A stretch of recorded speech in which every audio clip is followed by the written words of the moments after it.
সম্মানিত উপস্থিতি, আসসালামু আলাইকুম। আমি মোহাম্মদ এরশাদ আলী, সহকারী শিক্ষক, হালুয়াঘাট বালিকা উচ্চ বিদ্যালয়। আমি 2016 সালে এনটিআরসি কর্তৃক প্রথম গণবিজ্ঞপ্তির মাধ্যমে হালুয়াঘাট বালিকা উচ্চ বিদ্যালয়ে শূন্য পদে নিয়োগপ্রাপ্ত হই। নভেম্বরে নিয়োগপ্রাপ্ত হওয়ার পরে ডিসেম্বর মাস এমপিও ভুক্তির মাস।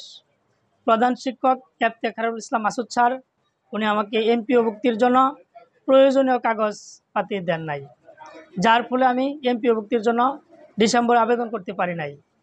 তারপর জানুয়ারি মাস চলে যাচ্ছে, জানুয়ারি মাস চলে যাচ্ছে, ফেব্রুয়ারি মাস এমপিও মাস।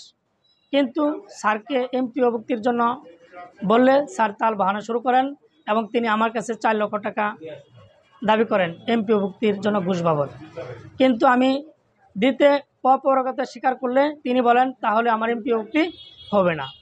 তারপর যেহেতু ডিসেম্বর মাসে একবার এমপিও মাস চলে গেছে, এখন যদি জানুয়ারিতে ওনার সাথে একমত হইতে না পারি তাহলে আমার ফেব্রুয়ারি মাসেও এমপিওর আবেদন করতে পারবো না।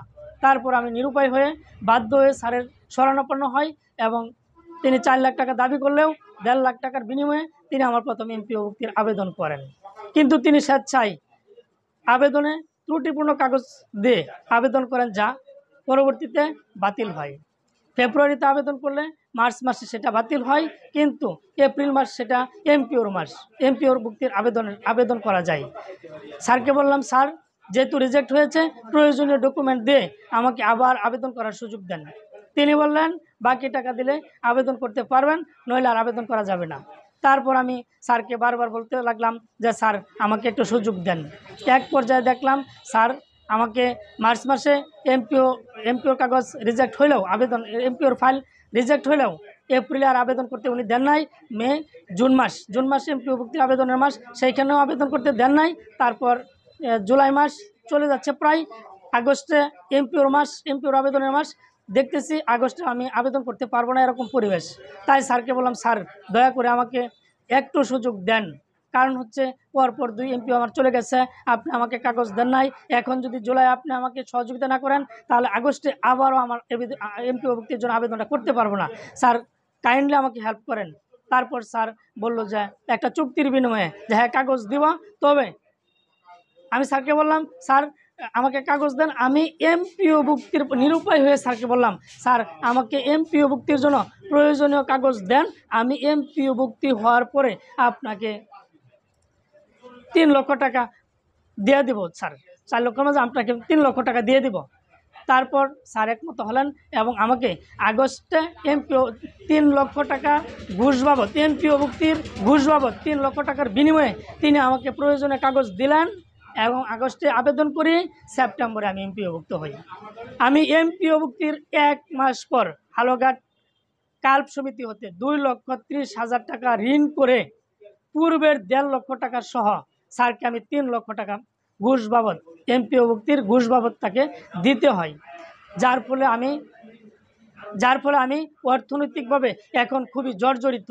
যদিও এনটিআরসির শূন্য পদের নিয়োগের নিয়ম হচ্ছে নিয়োগের পরপরই আবেদন করা যায় এবং এমপিও ভুক্ত হওয়া যায়, কিন্তু স্যার কী কারণে আমাকে এই 10 মাস এমপিও ভুক্ত করতে দেন নাই, সেটা আমার এই সুধী সমাজ প্রশাসনের কাছে আমার আকুল আবেদন।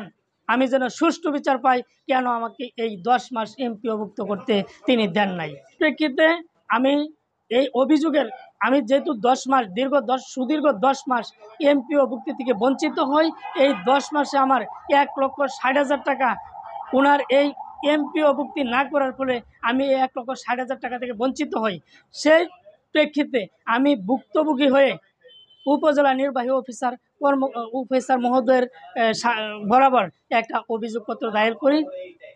তার পরবর্তীতে পরিবেশ পরিস্থিতি বুঝে আমি মানববন্ধন করি এবং মানববন্ধনের স্মারকলিপি উপজেলা মহোদয়ের কাছে জমা দিই।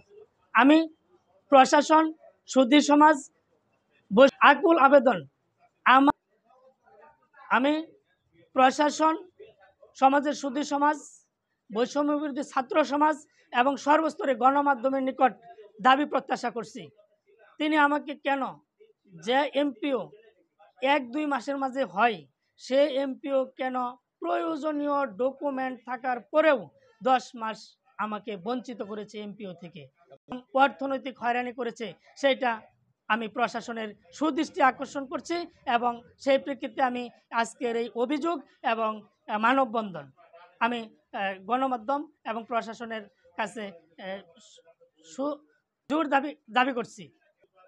আমি মোহাম্মদ এরশাদ আলী, সহকারী শিক্ষক, হালুয়াঘাট বালিকা উচ্চ বিদ্যালয়, পিতা রফিকুল ইসলাম, গ্রাম টিকুরিয়া, হালুয়াঘাট, ময়মনসিংহ। অভিযোগ করেছি তিনি আমার প্রতিষ্ঠানের প্রধান শিক্ষক ইফতেখারুল ইসলাম মাসুদ স্যার, পিতা আব্দুল সামাদ, গ্রাম বাহির শিমুল।